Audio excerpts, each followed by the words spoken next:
یوه بله نوعه طالبانو د اقتباس امام نووي رحمه الله التبیان کې لیکي التبیان فی آداب حملة القرآن. طالبانو کله دنیا کې داسې علما تیر سوي دا کتاب هم په سړي ښه لګېږي داسې نرم غوندې. طالبانو کوشش وکئ علم ادب ده. علما کتابونو کې لیکي وی پخوا زمانه د سلفو کې به طالبانو یا هغه انسانانو چې علم زده کو تر ټولو نه به اول ادب زده کو بیا به علم زده کو. علم به تر څو استادانو نه ورښودو شاګردانو ته چې یورې به شاګردانو ادب زده نه کړي. ادب طالبانو دا علم ته لاره اواروي لکه موټر چې تیز مزل کوي یورې به لاره کور ته پخې بیا مزل کوي. نو طالبانو ادب دا د علم نه مخکې علماو زده کو. الله عز وجل دې موږ متادبین په آدابو د سلف الصالحینو وګرځي. یو له آدابو دا د طالبانو اسلامي امت کې چې کوم علما تیر سوي ول هغې علماو له نومونو سره رحمه الله وایي. طالبانو داسې ته بعضې استادان تنګ نظري استادان دا درښیي پلانکي مولا او دې سړي زوی چېرته ده. نو طالبانو چې تاسې د علماو نومونه واورېدل که شافعي وو که حنبلي وو که مالکي وو که مقلد وو که غیر مقلد وي تا څه کار ده ورسره. هغه دین ته خدمت کړی ده. هغه دا چې دی په غیر مقلدیت پاتې سوی یم دا د خپل دیانت علم د طالبانو هغه څوک چې موږ سره فروعي اختلافات لري. طالبانو ورونو امام بخاري بل مجتهد د څلورو مذهبونو کې نه د رحم الله به ورسره وایي که به یې نه وایي. پلار به دې ورسره وایي څنګه یې نه ورسره وایي. نو طالبانو رحمه الله علما وی علامه عبدالفتاح ابو غده رحمه الله د یو کتاب جوړ کړی ده.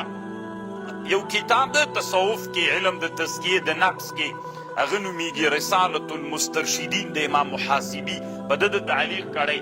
په مقدمه کې لیکلي طالبانو ته یو نصیحت کوي وی کله دې چې د علماو سره رحمه الله وویلې نو هغه رحمه الله خو دعا ده. څومره ښه خبر ده طالبانو ورونو. کله دې چې رحمه الله وویلې نو د هغه روح ته دا ثواب ورورسېږي دا دعا ورورسېږي خوشحاله سي. وی دا څوک ده زما ته دعا وکړه دا یو عالم ده یو طالب ده هلمند روزګان ترینکوټ فراه بادغیس کابل لوګر کې موږ ته دعا وکړله. نو بیا غواړي چې روحاً دې تا سره د تعلق پیدا سي. طالبانو یوه بله دنیا ده چې هغه د ارواحو دنیا ده د هغې تعلق پیدا سي له روح سره ملګرتیا سره اچي. لکه هر وخت چې چا ته سلام ورلیږي اخر انډیوال سي. نو طالبانو ورونو دا روح ملګری سي چې ملګری سو د سره هغه خو لوی عالم ده دغه روح ملګرتیا د تا سره سبب د فیضان د علومو ګرځېږي.